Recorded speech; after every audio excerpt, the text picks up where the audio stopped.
नमस्कार दोस्तों। आज 17 अप्रैल 2023 है और आज हम बात करेंगे कि हमने आज कैसे एक अगेन प्रॉफिटेबल डे मैनेज कर पाए।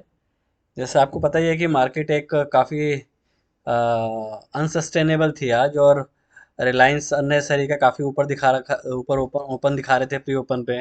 पर जैसे ही मार्केट ओपन हुआ और एकदम वर्टिकली फॉल आ गया, तो हमने स्टार्टिंग में कुछ नहीं किया। बट अगर प्लान ये था मेरा कि अगर बाजार इस जिस तरह दिखा रहा था प्री ओपन में कि बैंक निफ्टी ऊपर खुल रहा है, तो मेरा प्लान था कि मैं खुलते ही 42,500 की पुट बाय करूंगा। बट जब वो विद इन ए सेकेंड मैंने देखा वहां पे कि वो इतनी जल्दी बैंक निफ्टी, अगर आप चार्ट देखेंगे 5 मिनट में, तो बहुत तेजी से नीचे आया बैंक निफ्टी। तो फिर वहाँ पे सारा प्लान वो चेंज करना पड़ा, और उसके बाद बैंक निफ्टी में हमने कोई काम ही नहीं किया। मतलब यहाँ पे दिखा रहा था, क्योंकि कारण ये था यहाँ पे बेचने का बैंक निफ्टी का कि आप पिछले वीक में आपने एक 1000 पॉइंट की रैली कर चुके थे और 500 पॉइंट और ऊपर खुल रहे थे। तो और पॉइंट ये भी था कि आप R2 के आसपास खुल रहे थे। तो वहाँ पे एक रीजनेबल आपको रिट्रेसमेंट मिलता है, बट ये खाली प्राइस में ही था। बट एग्जैक्टली अगर फिगर में देखे तो वो कहीं दिखाई नहीं दिया। तो यहाँ से वर्टिकली बाजार नीचे आया, हम वेट करते रहे, हमने कोई काम नहीं किया। ऑलमोस्ट हमने जो पहला ट्रेड लिया था वो 10 25 10 25 10 30 के आसपास लिया। बाजार यहाँ वेट करता रहा, बट जैसे आईटी के अलावा और अगर हम फार्मा देखें, इनके अलावा और कोई इंडाइसिस फ्रेश लो नहीं बना रहा था।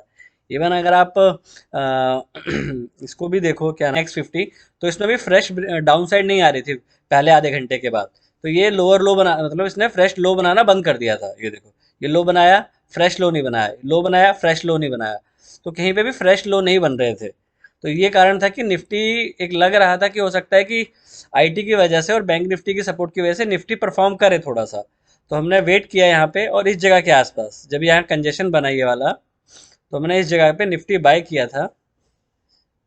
ये मैं दिखा देता हूँ।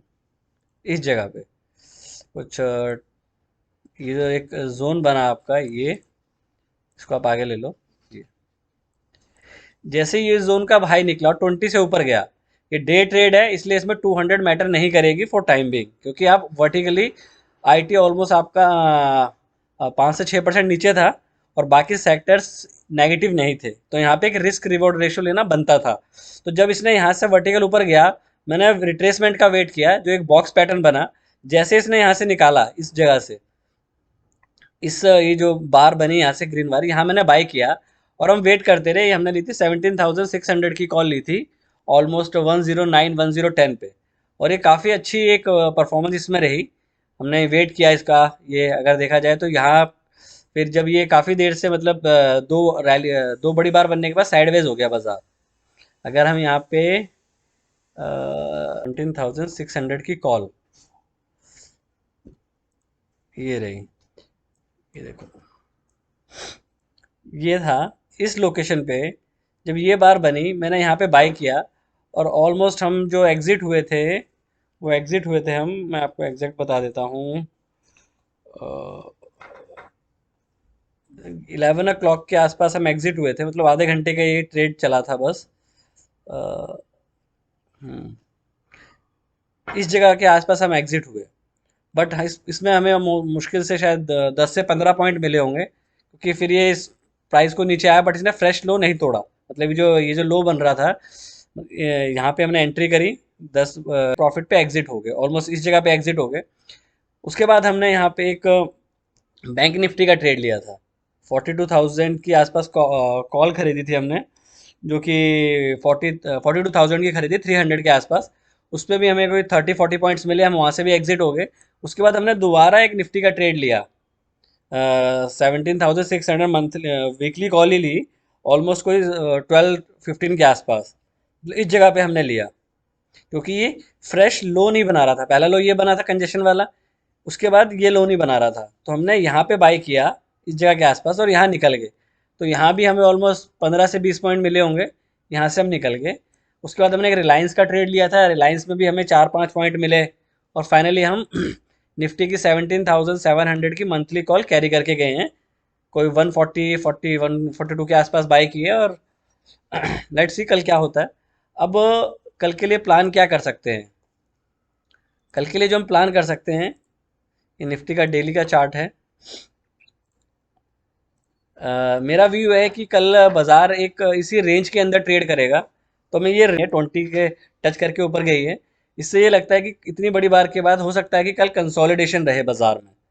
तो अगर किसी कारण अगर आपको कुछ मिलता है तो आपको एग्जिट करना चाहिए और शॉर्ट की पोजीशन अवॉइड करनी चाहिए जब तक कोई कंफर्मेशन ना आए कि बाजार डाउन साइड में है, क्योंकि बाजार कितना ऊपर जा सकता है किसी को नहीं पता। तो इस एंटिसिपेशन में शॉर्ट ट्रेड ना लें कि अब बाजार बहुत ऊपर चला गया और नीचे आ जाएगा। जब कंफर्मेशन मिलेगी तो हम शॉर्ट भी करेंगे, फिलहाल हम शॉर्ट की तरफ ट्रेड नहीं देखेंगे। तो कल के लिए जो रेंज रह सकती है वो आप एक रेंज डिसाइड कर सकते हो, 5 मिनट के चार्ट पे खोलते हैं, वैसे आप पिवट्स पे रेंज निकाल सकते हो आराम से। तो हम कल की रेंज ले सकते हैं कि आपकी जो कल की एक रेंज ले सकते हैं, जैसे प्राइस 17,650 से लेके आपकी 17,1800 तक। तो आपके 150 पॉइंट की रेंज में ही कल बाजार निफ्टी ट्रेड करेगा, जो फिलहाल प्राइस एक्शन के अगर से लग रहा है, जो हो सकता है कि इस पॉइंट के आसपास। ये आपका हो गया, ये ये आपकी अपर बाउंड्री हो गई और ये आपकी लोअर बाउंड्री हो गई। तो कल बाजार इसी में जो फिलहाल अभी नज़र आ रहा है कि इसी रेंज में बाजार कल प्ले कर सकता है। हम वेट करेंगे 20 और 200 का एक ही साइड पे मूव करने का, 20 ऊपर 200 ऊपर।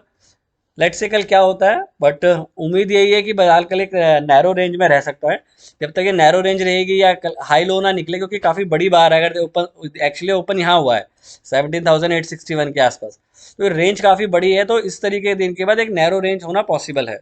तो निफ्टी में बैंक निफ्टी में भी है कि हम शॉर्ट का ट्रेड नहीं लेंगे, हम बाय के ट्रेड के लिए ही जाएंगे। अगर हम बैंक निफ्टी का चार्ट देखें तो बैंक निफ्टी में भी काफ़ी बड़ी रेंज बनी है। तो कोई इतनी बड़ी रेंज के अंदर इतनी जल्दी बाहर निकलेगा नहीं, तो ये पॉसिबिलिटी हो सकती है कल हम इसके अंदर भी एक रेंज बाउंड ही ट्रेड देखें।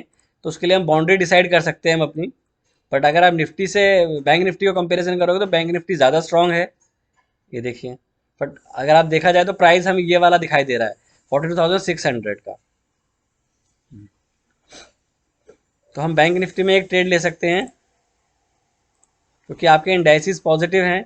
ये आपकी एक रेंज हो गई और आपकी डाउन साइड की ये रेंज हो गई।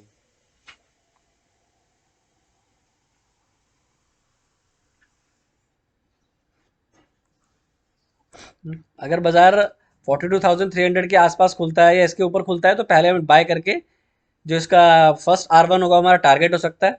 और अगर बाजार इसके आसपास खुलता है तो भी हम बाय करेंगे। अगर इसके बीच रेंज के बीच में खुलता है तो हम कोई ट्रेड नहीं करेंगे। या तो इस ब्लैक हॉरिजॉन्टल लाइन से ऊपर खुले, इसके ज़्यादा ऊपर भी नहीं, इन द सेंस 42,000 ये 300 है, तो 42,280 और 325 के आसपास खुलेगा तो हम बाय करेंगे, और with the stop loss of this green bar, green moving average, 20 जो है आपके 20 पीरियड एवरेज। और अगर इसी रेंज में खुलता है तो हम वेट करेंगे लोअर बाउंड्री का आने का, और फिर 42,000 के आसपास बाय करने की कोशिश करेंगे, स्टॉप लॉस होगा 200 का। ये कल के लिए व्यू है। अगर आप इंडाइसिस देखते हो तो इंडाइसिस में भी किसी में कोई ऐसा प्रॉब्लम लग नहीं रहा है कि कोई बाजार में कोई वीकनेस है।